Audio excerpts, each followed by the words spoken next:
tonight on CBC Vancouver News. We're happy to wait, but we just kept waiting and waiting and waiting. The frustration over long wait times at BC Children's Hospital and a push for the federal government to do more. We're experiencing never seen before volumes of need. Plus, adding to the healthcare problems, a shortage of a key antibiotic used to treat infections. Ideally, it's just I would like to leave this behind and kind of move on with my life. And a sudden change as the officer captured on video dragging a nursing student in Kelowna pleads guilty. This is CBC Vancouver News.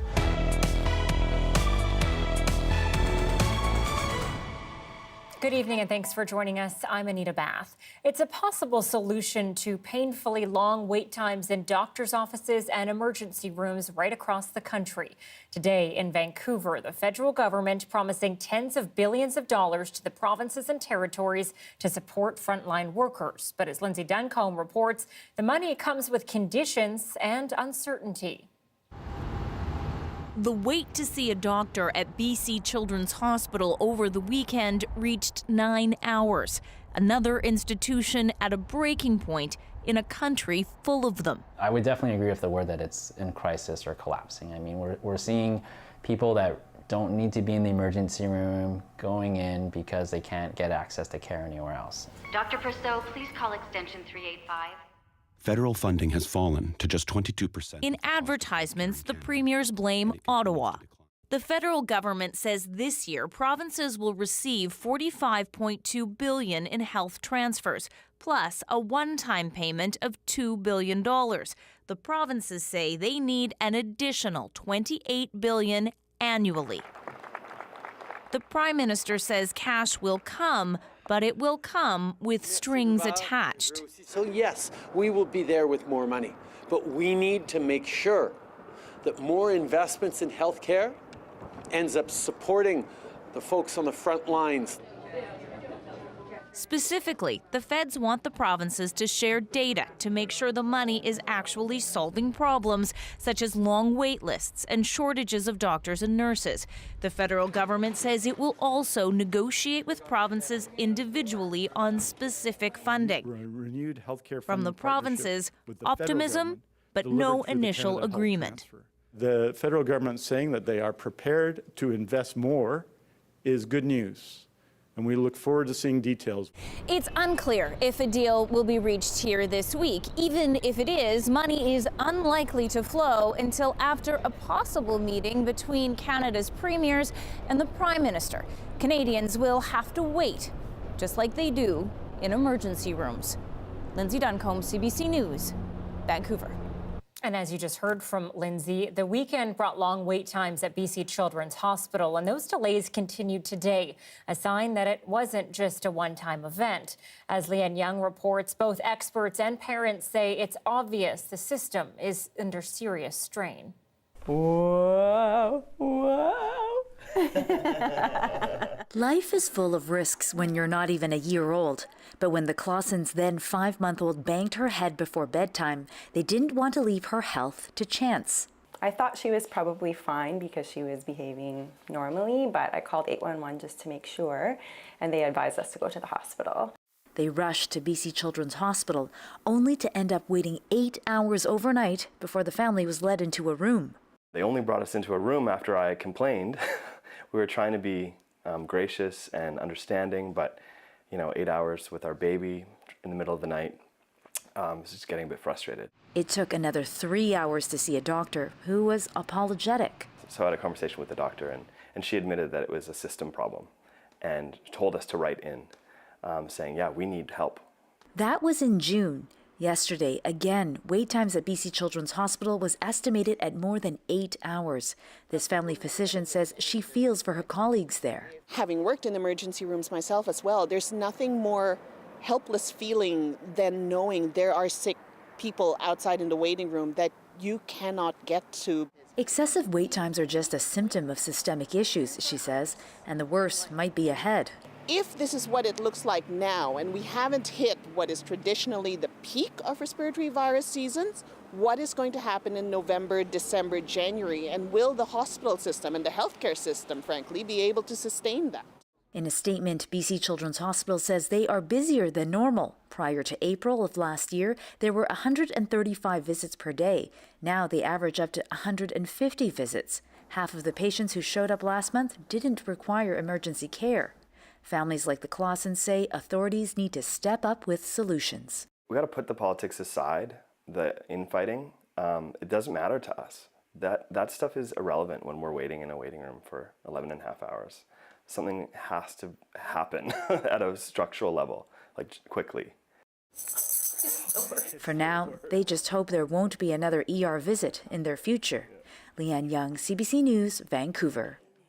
New data suggests more than 2,000 people in BC will be killed by toxic drugs by the end of this year.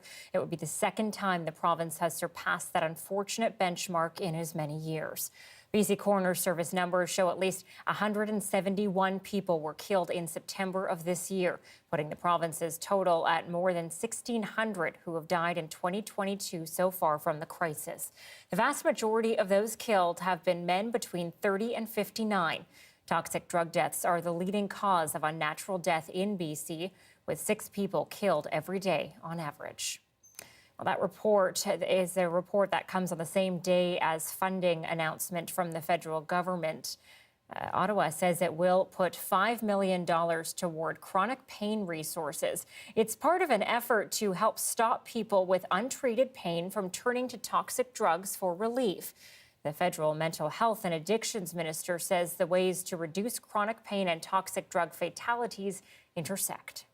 50% of the deaths were people who had sought treatment for their pain in the previous year. This is unacceptable, and that we have all heard about people being cut off their meds and then going to the street for their drugs.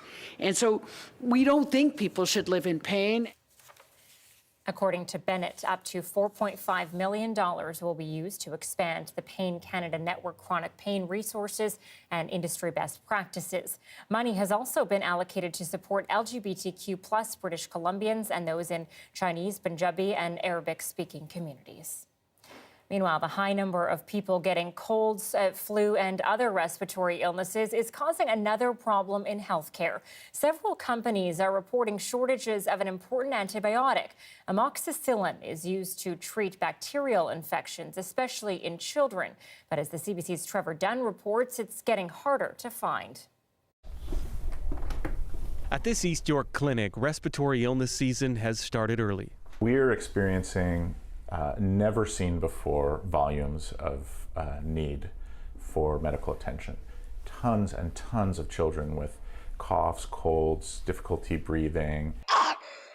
The healthcare system is seeing record numbers of children with colds, COVID, the flu, and other respiratory viruses.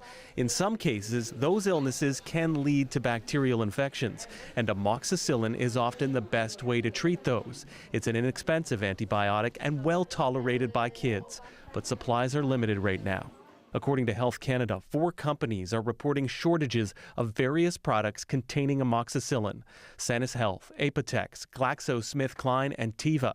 Health Canada will assess the impacts those shortages are having on national supply.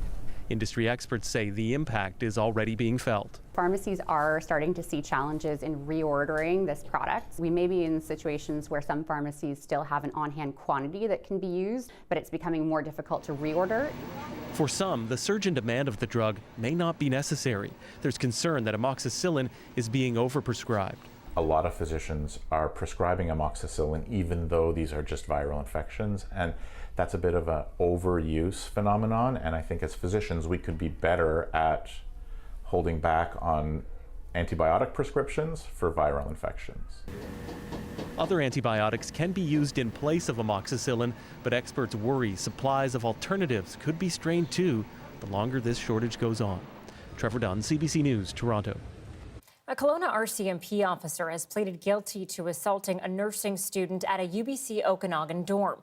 The incident, which was caught on security camera, showed the officer dragging a young woman down a hallway and later stepping on her head as she lay on the floor. The CBC's Brady Strachan was in Kelowna for a surprising day in court. Today was supposed to be the first day of the trial for RCMP Constable Lacey Browning.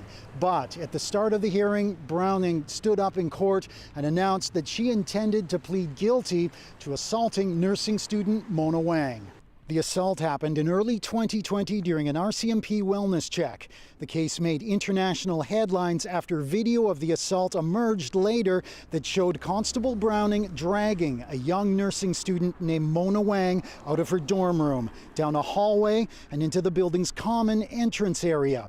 Wang was handcuffed and lay motionless on the floor as several other students walked into the building past her and Browning. At one point, Browning was seen lifting Wang up by the hair and also stepping down on her head with her boot. Video of the incident prompted outrage and calls for police reform on social media.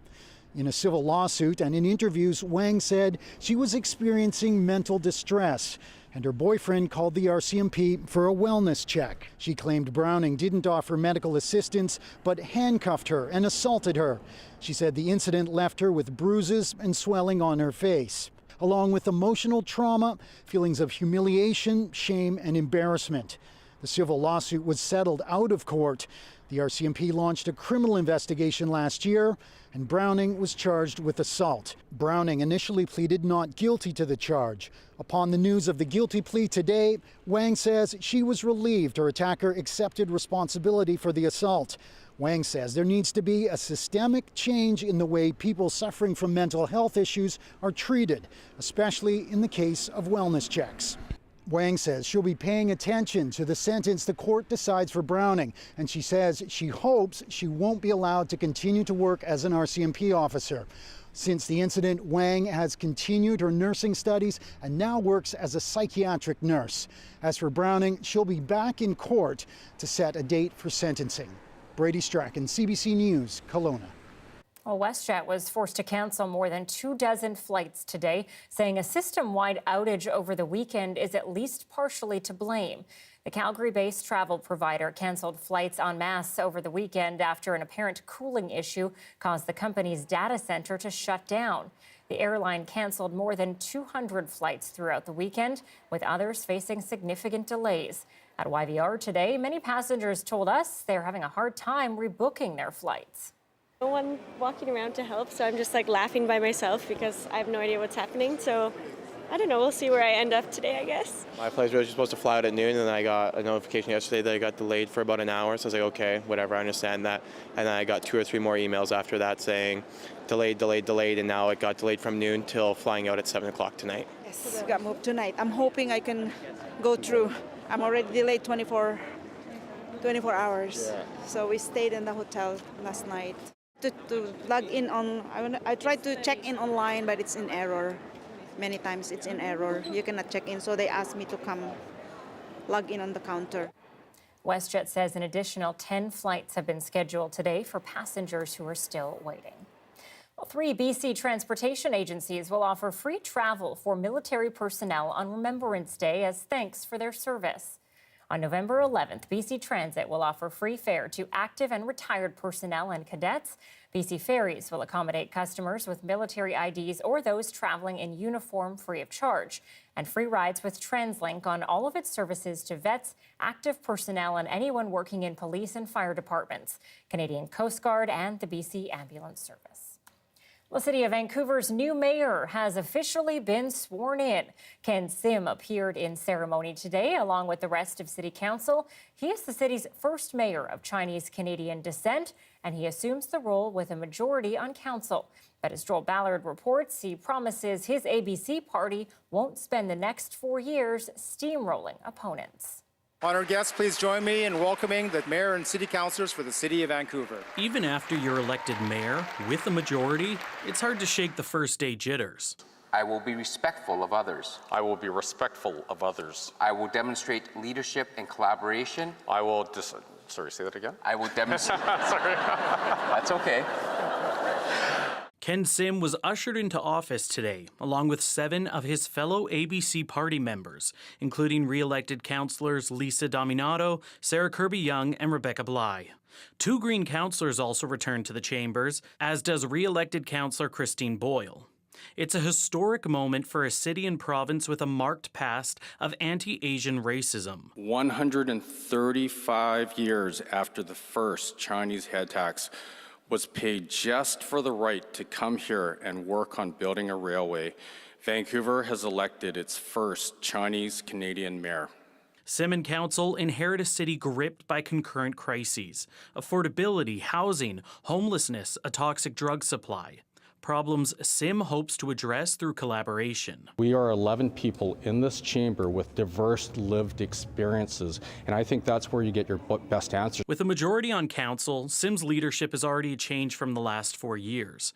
A minority government with opposing views that saw a record of more than 300 motions put forward, stretching city staff thin.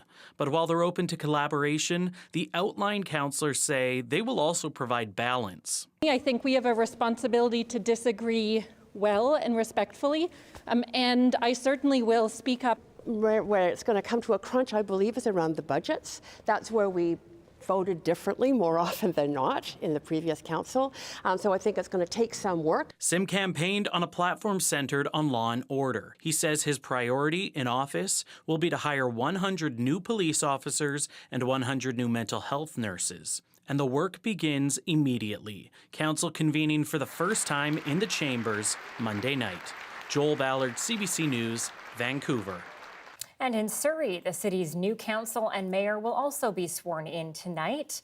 The inauguration ceremony for Mayor-elect Brenda Locke and 8 councillors is happening at 7 p.m., so pretty soon here.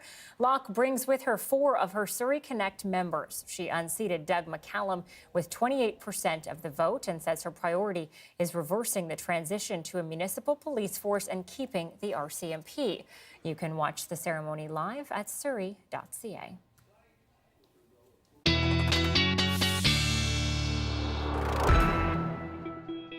Meteorologist Johanna Wagstaffe is here now. And Joe, you know how I feel. I do enjoy a good snowfall, but I know it hasn't been so great for those who are trying to travel today, has it?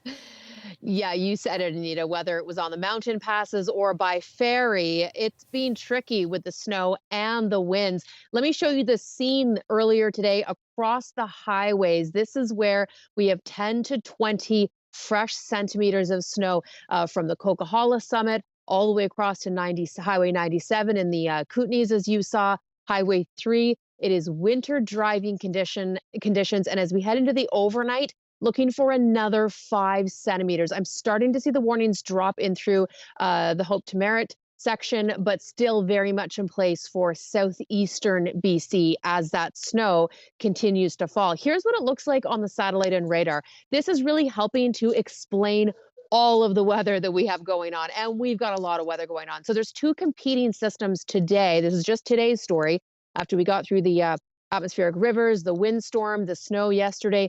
Today's picture is Arctic outflow versus spinning low off the coast of Washington. So you can see those blue winds that's driving that Arctic air towards the coast and bringing those very windy conditions to the strait. At the same time, Anita, that Washington low is injecting some wet snow down to sea level as we speak across Metro Vancouver. Just a dusting, but I'll take you through the cold forecast. We're not done with winter yet.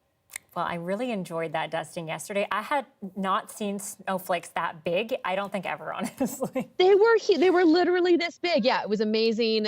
It was unique. Yeah, loved it. Thanks, Joe. You're welcome. Renters at a Vancouver apartment building say they've been left in the cold for more than a month. After the break, why the building owner has yet to fix the broken boiler.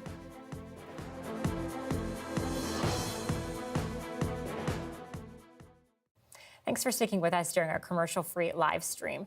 An Alberta mom is being recognized for her personal loss and sacrifice. Her son was the last Canadian soldier killed in Afghanistan. She sat down with the CBC's Travis McEwen to talk about the way she's honoring him. July 5th. Candy Greff is reflecting on photos and memories of her son, Master Corporal Byron Greff. It's been 11 years since he died in Afghanistan.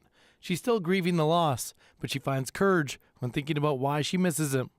Such a good soldier, such a wonderful son and father, husband, brother, cousin, grandson to everyone.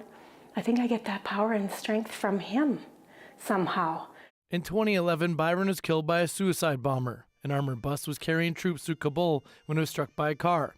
The 28-year-old was the last of 158 Canadian soldiers who were killed in Afghanistan. He was scheduled to come home for Christmas. So we said, goodbye, see you at Christmas. Give him a big hug, and you just don't realize that's the last hug you're going to get. Inside the Lacombe Legion is the Byron Greff Memorial Hall. And the Legion were the ones who nominated his mother Candy for the National Silver Cross Mother Award for this year. And it's why she's going to be in Ottawa on Remembrance Day laying a wreath.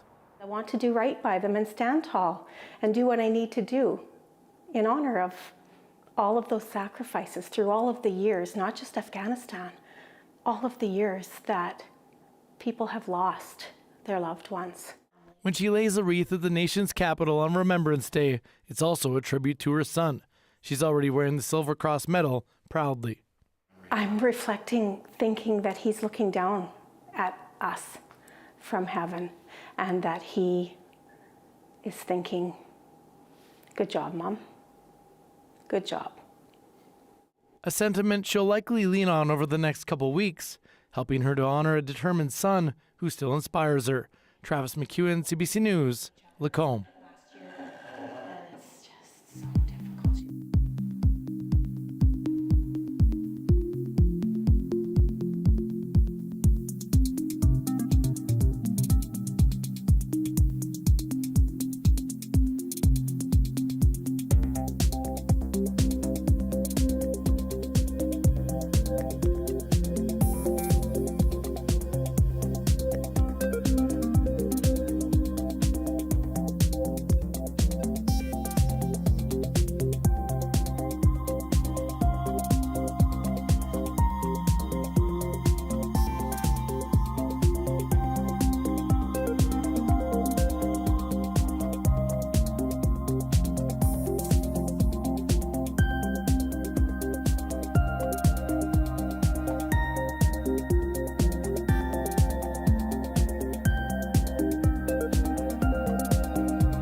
Tenants of an apartment building on Vancouver's west side say enough is enough. They say they've been without proper heating for a month. The landlords, owners of Oakwyn Realty, say they're working to fix the problem. But as Janella Hamilton reports, with the mercury dropping, the tenants are tired of waiting in the cold.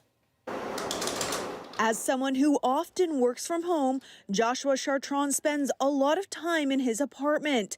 Lately layered in shirts and fuzzy blankets, surrounded by space heaters. It's just totally uncomfortable. Like, nobody should have to live like that. Chartrand says the boiler in his building broke more than a month ago, leaving all 10 units without heat. And weeks later, still no word on when it will be fixed. We are paying for a residence and not given the basic necessities. The property manager, who's also a landlord and co-owner of Oakwyn Realty, says the building is 100 years old. Because of its age, additional steps need to be taken before a technician can replace the boiler. So we have ordered tests for the room because there may be asbestos, and we've booked an abatement company if there is, and then, following that, the boiler. The company says the new boiler will cost around $60,000, and it's not a quick or easy purchase. Under the Residential Tenancy Act, primary heating issues are considered an urgent emergency repair. We are treating this as an emergency, and it is going to depend on the trades that we have in place. CBC News reached out to 2 different boiler technicians. Both said asbestos testing could delay repairs by a few days, and new boilers are readily available in BC. This lawyer, who advocates for tenants, says landlords are responsible for supplying an alternative source of heat while working to solve the issue within a reasonable time. Chang says every unit has been provided at least one space heater. We've been supplied tower heaters, which only do so much, and you can only plug a few in before it breaks the circuit anyways. In an email, Oakwin Realty instructed tenants to strictly follow the safety guidelines when using the space heaters, including turning off the heater when you leave the room or go to bed. Chartrand is considering going to the Residential Tenancy Board, but has been deterred by the backlog of cases. So it still could be a number of months before that even would go to a hearing simply about an order for the landlord to repair the underlying issue. Until heat is restored, Chartrand wants at the very least for his landlord to reduce everyone's rent. And I was just told it's not approved and that maybe hydro could be subsidized in a way, and we had to be patient. But with freezing temperatures right around the corner, Chartrand says residents can't wait much longer. Janella Hamilton, CBC News, Vancouver. And it's not just renters bearing the brunt of a bad housing situation. Sometimes those who own places can also be feeling overwhelmed by a bad tenant. One family is facing serious hardship because their tenants simply aren't paying their rent. And as Erica Johnson reports, the tribunal board delays are making the matter much worse. That was my daughter's room. Hassan Khan, his wife and 3 children used to live on the main floor of their house. But for the past 6 months, they've been in the basement. Yeah, even the mattresses, it's like one of them is thicker than the other one. Tenants they rented their house to during a trip to India have refused to leave since May and no longer pay the $2,400 rent. Yeah, thank you. Go Public asked Khan's tenants for answers. He wants you guys to leave now. Well, why won't you do that? Next coming February, we will leave. Endless excuses and no rent are taking a toll. Khan's filed a complaint with the LTB, Ontario's Landlord and Tenant Board, to get his renters evicted, but says that didn't bother them. He literally laughed on my face. It's gonna take at least 6, 7, 8 months. Go to LTB, do whatever you want. So that was his words. The case backlogs the result of the tribunal temporarily shutting down in the pandemic and the Ontario government freezing eviction orders. Wait times for hearings between property owners and tenants are growing at dispute tribunals across the country. You're pretty much at their mercy. When they get to your application, they get to your application, and definitely government has heard from us in terms of how long that's been taking. Our request for an interview at Ontario's Landlord and Tenant Board was declined. We've been trying for weeks to get someone from the tribunal to talk to us. There's no one available? I understand that, and unfortunately. The Ontario government says it's working to cut the long list of cases, but says that takes time. As for Khan, 4 months after applying for a hearing, he's still waiting for a date. He's waiting for something else, too, November's rent. Erica Johnson, CBC News, Vancouver. Richard Rogers from the Residential Tenancy Branch is with me now. Richard, we're seeing escalating tensions between landlords and tenants. Why is it taking so long for these issues to actually be addressed by the Residential Tenancy Board? Well, the Residential Tenancy Branch, or RTB, has experienced an increase in volumes over the past 3 or 4 years, particularly since COVID started. And our increase has been over 20% in applications for dispute resolution. So this has resulted in some backlog of both processing applications and getting them through to the hearing stage and making decisions. Now, obviously, that's going to be pretty frustrating for someone who's dealing with a problematic tenant or landlord. What do you say to those people waiting for a resolution, some who may feel like, they're in danger or at risk of losing a home? We empathize with them. We understand it's very frustrating. We're not pleased with the delays. We are making efforts and doing things to try and speed up the process, in addition to getting additional resources, making our process more efficient, and making some other changes that will try and get people through to a resolution more quickly. Where there are urgent or emergency cases, when they make their application to the Residential Tenancy Branch, they can indicate that it is an emergency situation. There is criteria for when it does satisfy the emergency situation. That includes emergency repairs or situations where a landlord or the tenant may feel that their safety is at risk. Is there anything then beyond, applying for that urgency that people can do while they wait? Should they take legal action in a different way? They could certainly consult a lawyer or some of the various legal resources around town, but generally the residential tenancy branch is the way to resolve those disputes. We certainly encourage where there is some dialogue between the landlord and the tenant to try and resolve it themselves, but we understand that's just not always possible.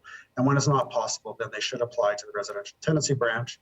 It will go through the process. We will provide them with information about where it's at in the process, and we will, as quickly as possible, get it through to that hearing. But as I indicated, there are delays right now. Richard Rogers from the residential tenancy branch, thank you. Well, did the Ontario government blink first, promising to repeal a bill banning workers the right to strike? Public school employees say they will return to work. So what happens next? We go to Toronto.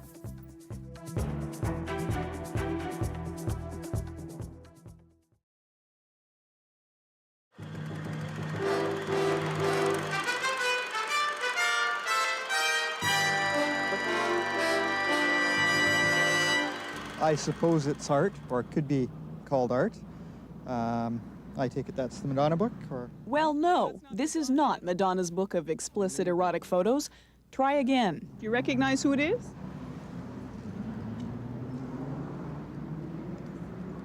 No, doesn't mean a thing to me. It's Kim Campbell, but... And she's... Who's Kim Campbell? I wouldn't have a clue. This is Kim Campbell, like you've never seen her before. Canada's Justice Minister and one of 66 prominent Canadian women featured in this book by Salt Spring Island photographer Barbara Woodley. The book features women like former Olympic skier Nancy Green-Rain, and here's actress Cynthia Dale in what some might consider a fairly provocative pose. Still, it's this photograph that's getting all the attention.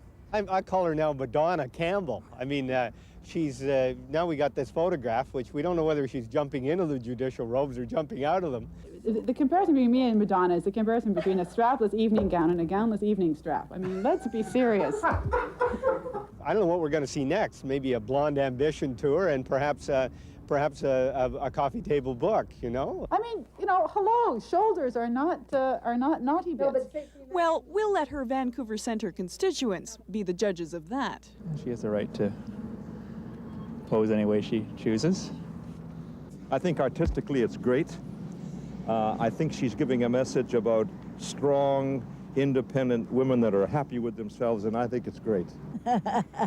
I've seen it. I think she was crazy to do that. Why is that? Because she looks...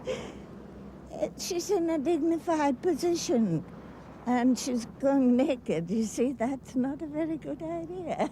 I mean, in olden days, a glimpse of stocking was looked on as something shocking. I mean, these day and age, I think most people, you know, and most families can withstand the glimpse of a pair of well-upholstered shoulders, you know, without, you know, the children running amok and, you know, being led astray. I think it's probably pretty well okay. At the University of British Columbia, there's a picture of Kim Campbell, too. Only here, she's wearing her robes in a law school graduation photograph. God forbid, I must remember never to swim in a public swimming pool. I assure you, I can show considerably more flesh when I'm in a bathing suit. Kelly McClugan, CBC News.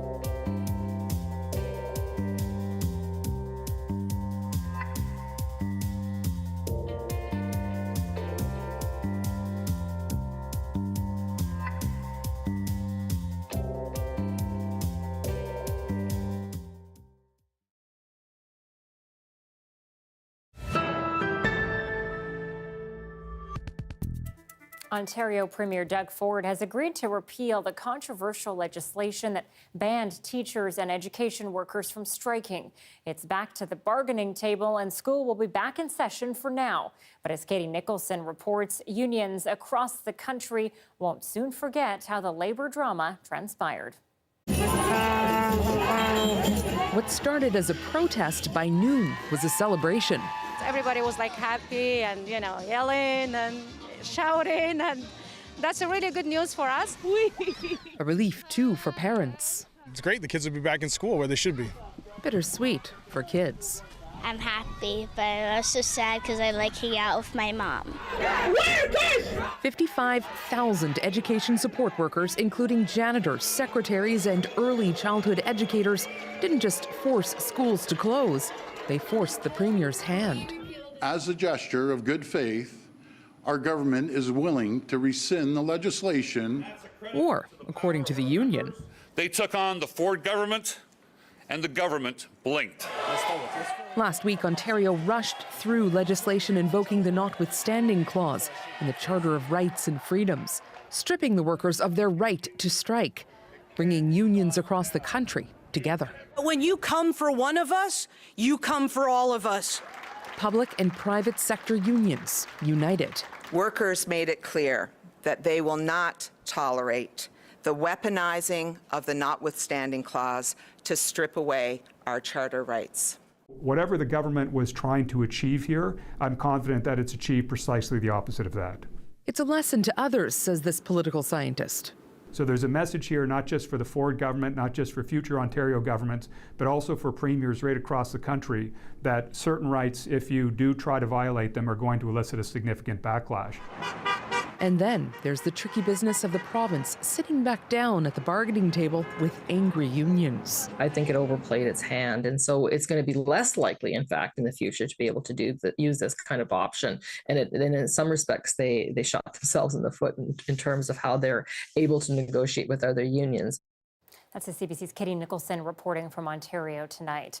Okay, the inquiry into the federal government's use of the Emergencies Act has turned its attention to protest blockades at border crossings. The economically vital Ambassador Bridge between Windsor, Ontario and Detroit, Michigan was closed for several days in February by protesters. But as David Cochran reports, the demonstrators were cleared out before the Emergencies Act came into force.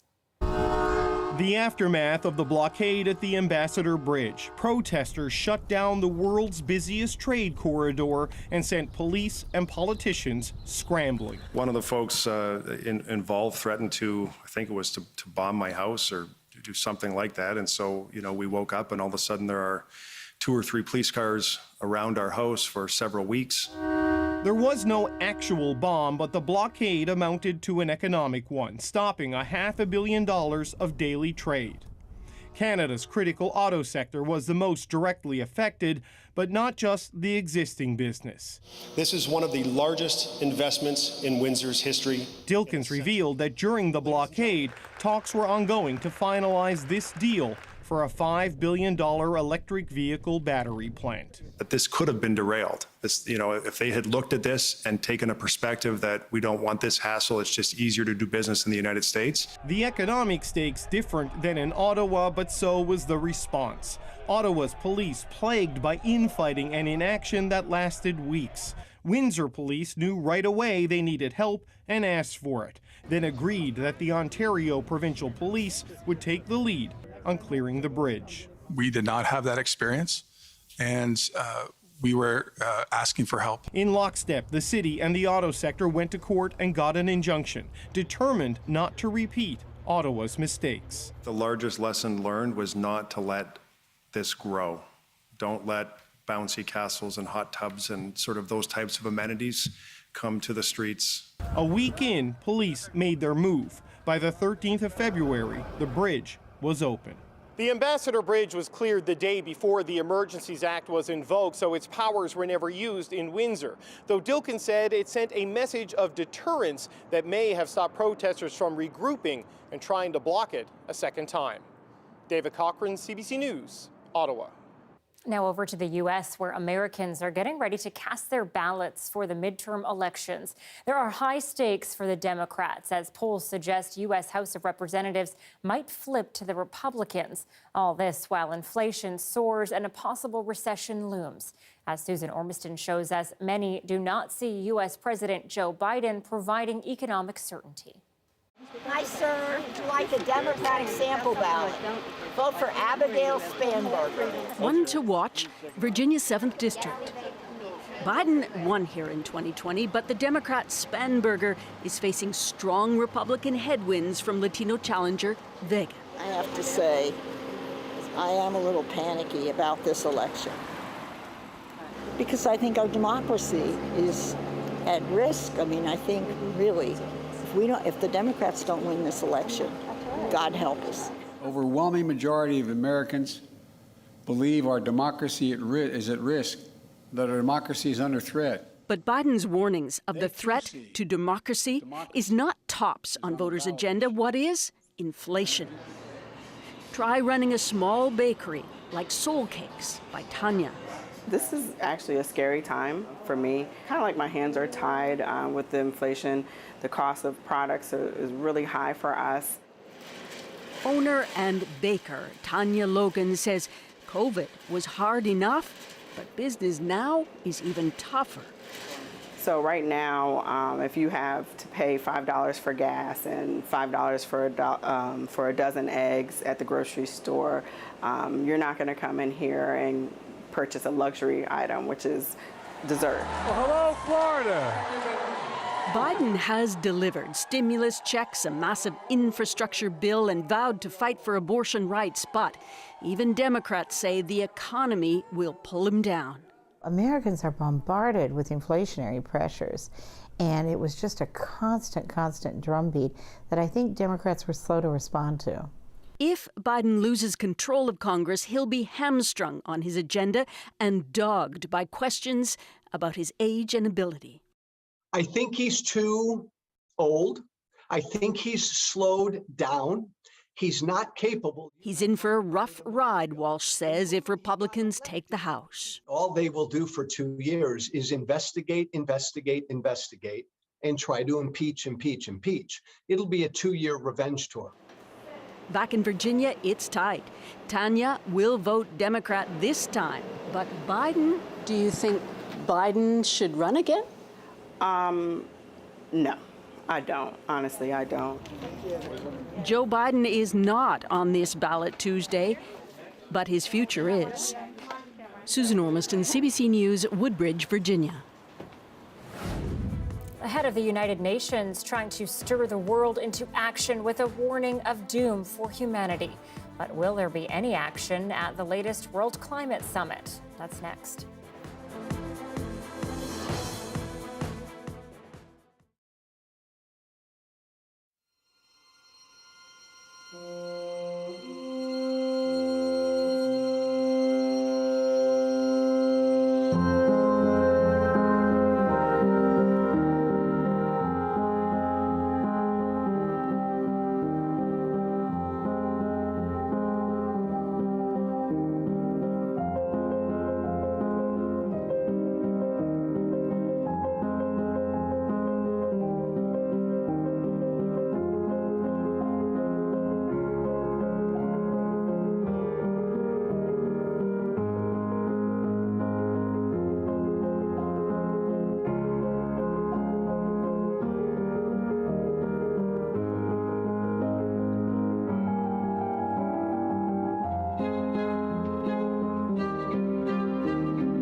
COP27 climate change conference is underway in Egypt, and the UN Secretary General had a warning today for the world. We are in the fight of our lives, and we are losing. Greenhouse gas emissions keep growing. Global temperatures keep rising. And our planet is fast approaching tipping points that will make climate chaos irreversible. A recent UN report says the past 8 years were the warmest ever recorded. The goals for this year's summit include having countries commit to new targets for combating climate change, but there are concerns about how the Russian invasion of Ukraine and the global energy crisis could affect that. While there are concerns the global community is not responding quickly enough to the climate crisis, there are examples of communities working to make positive changes at the grassroots level. The CBC's Salima Shivji has details on a green transportation initiative in one of the world's largest cities. I'm riding in an e-rickshaw on the roads in Delhi, basically an electric three-wheeler. And these type of vehicles have cropped up really everywhere in a lot of cities across India. Officially, the number of e-rickshaws on the roads in India is pushing about 2 million. But it's a largely unregulated industry, so that number is likely very much higher. And the spread of these, it's been very rapid, and the rise in popularity has been quite sudden. The running cost of the vehicle is very low, and also it is emission free. So all these things combined, it makes a very good value case for them. Electric rickshaws really a preferred mode of transport and the preferred option for so many drivers who say it's quite cheap to buy one of these vehicles, easy to maintain, and for some, like Suman, it is a chance to earn her own living. It's made me more confident and self-sufficient, she says. I'm able to earn money to feed my 4 daughters. Now, as the number of drivers of e-rickshaws has spread, so has infrastructure across the country. There are charging stations just set up at the sides of roads in Delhi where drivers can stop and charge their batteries for a few hours, 3 or 4 hours, before they can get back out on the roads and carry more passengers to their destinations. Industry and electric vehicle manufacturers are also trying to push EV sales, but cars aren't as popular. It's really the three-wheelers, the electric scooters that are really pushing the electric revolution here in India. And the government itself is also jumping on this train, basically making electric vehicles a major part of its strategy to get India closer to its goal of going net zero by 2070. The government sees electric vehicles and these type of e-rickshaws as a solution in order to reduce carbon emissions, and the world will be watching to see how India fares in this massive task. Salima Shivji, CBC News, Delhi.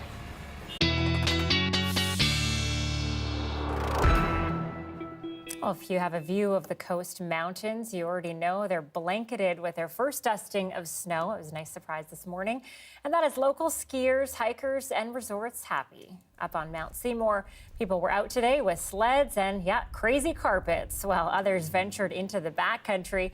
The mountain says 22 centimeters of snow has fallen in the past day, though it's not set to open for skiing and boarding until early December. Some venturing out say the winter weather arrived with a jolt. Crazy to think like 2.5 weeks ago, it was almost 25 degrees out and we were in shorts. I hope the trees are all happy with the cold weather. We didn't know if the snow was going to be nothing or something, and here we are. All of a sudden it's full of snow. 3 feet of fresh powder, November 7th. Couldn't be happier. But the snow's arrival is also a good reminder to be prepared before you head into the wilderness. Okay, Joe, are you one to whip out the crazy carpet or what? Anita, it snowed here in North Van for about 6 hours on Sunday with those big flakes. We did everything. Snowball fight, built a snowman. We got the crazy carpet out. So yeah, we're done with winter. We did it in 6 hours. There you go. You're good to go. Yeah, exactly. We're good with the snow. But, for those who were wondering if this is just a little taste of the winter to come, it is a primer. We have that big clue, the La Nina, in the equatorial Pacific waters, indicating that it's more likely than not we are heading into a cold and snowy winter for the 3rd winter in a row. Very rare to see the triple dip happening. Let me show you the temperatures across the country because the contrast is so wild. 3 right now in through Vancouver, minus 16 in Calgary. These are straight up temperatures as that Arctic outflow takes hold in the west. We are dealing with all-time November temperature records from places like Toronto, Ottawa, Quebec, through to Halifax and Charlottetown. These are the current temperatures tonight. It's 12 and through Halifax. With the wind chill, though, it's -28 in Fort St. John. So straight temperature, we're talking a 30+ degree temperature swing from coast to coast, just given the extreme nature that the extreme position, I should say, that the jet stream's in. Okay, live radar, all of that purple, that's the snow. We're starting to see it on the Malahat accumulate once again. Basically from Victoria up towards Nanaimo. And we're starting to see that wet snow move into Metro Vancouver. I don't think we'll see as much tonight as some areas above 150 meters saw yesterday, and it clears out quite quickly. Here's a snapshot tomorrow, 7 a.m. It is clear. So now we will get into the Arctic air mass without that Washington low injecting that moisture, making for rounds of snow. But as we saw today with the ferries, all ferry sailings from Horseshoe Bay to Nanaimo canceled, because those very strong northeasterly winds, those are the outflow winds as these temperatures push out towards the coast. And as I take you through the forecast over the next couple of days, look at that. Afternoon highs not really recovering until the end of the week. We'll get a little bit of a bump up for Thursday and Friday, but staying well below our seasonal. Eye on any possible system to move in. At this point, it does look like we'll see some rain on Wednesday, possibly some flurries on Sunday. But Anita, when we're talking temperatures this cold, there's a good chance we'll see some more flurries before the week is done. Okay, sounds good. Thanks, Joe. You're welcome. It's an age-old tradition at the hockey rink, the grand organ high up in the rafters. After the break, we meet the new Calgary Flames organist, who is also a big fan of the team.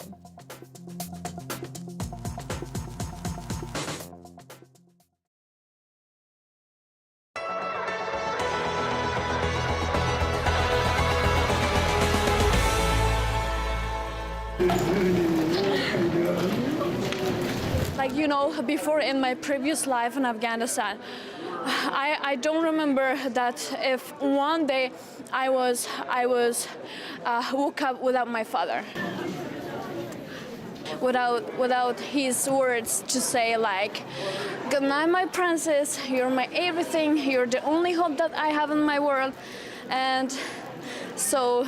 It was about 1 year that I couldn't hear these words from him, and now I'm really happy. This tonight is gonna be the best night in my life again. He survived from Taliban.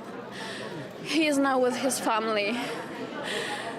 Oh my God, I remember that I said in one of my interviews that he is my everything. I want the government of Canada to bring him to me, and they made it happen. Thank you so much.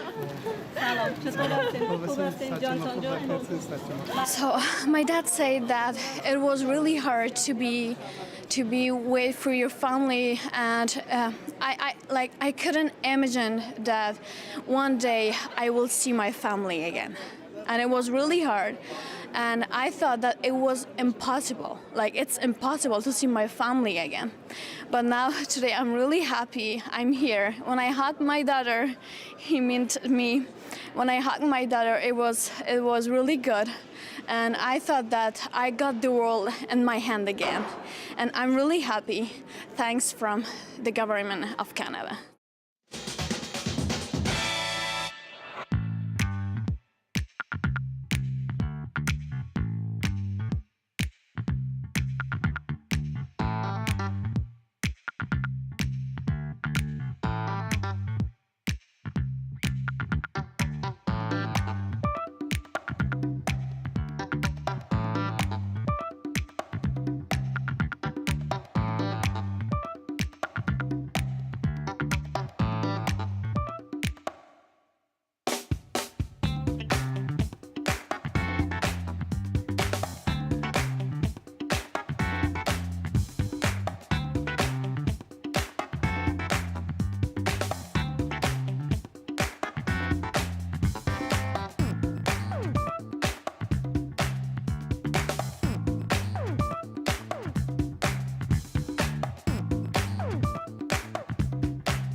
Hi, I'm Amy Bell, and here's what's in your CBC Vancouver inbox. Join Gitsan journalist Angela Starrett as she uncovers land theft in Canada in the new CBC British Columbia original podcast, Land Back, out November 15th. And never miss a special programming series, event, or contest. Subscribe to CBC Vancouver's e-newsletter at cbc.ca/Vancouver Inbox and keep connected with us.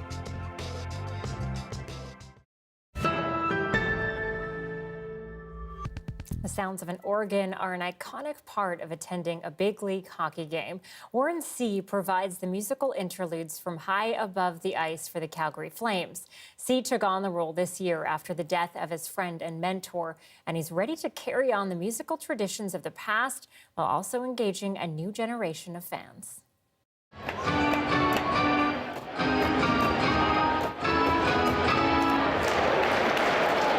It's pretty exciting to know that I got the job. It's like nothing else. There's some times that I'm just too caught up as a fan. My director has to remind me that I've got to play something there. Scored by number 73, Tyler Toffoli. These fans are like a living, breathing instrument that I'm playing with the organ. The whole job is to see how much energy that you can get out of the crowds. Of course, nothing lights up a crowd like pucks in the net. Sometimes it's something as simple as, if you're happy and you know it, clap your hands, or sometimes you have to get a little more creative. You have to keep a finger on the pulse of what fans are into. Maybe that might be pop music, that might be a silly meme that's going on TikTok or whatever. It might be Rick Astley or the Nyang Cat or Seabat. Look it up.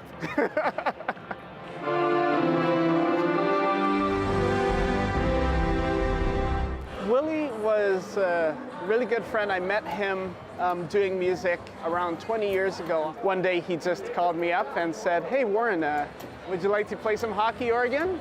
And I said, "I've never done anything like that in my life." "For sure." Take it away! I ended up subbing for him for the Calgary Flames and playing for the Hitmen for the next 15 years. Willie was a one-of-a-kind talent. He was a mad genius on the keyboard, and nobody will ever be able to replace him. I think what I'll bring to the table is a slightly younger take on what hockey organ means today. Fans will be able to tweet their requests. That looks like a good one. Thanks for playing the Gangster's Paradise. Oh, yeah. I know we heard it start, we're like, oh, that's it. That was it. He's doing it. One thing I really like about this gig is that I get to be the man behind the curtain. I get to work with fans and the energy of the game.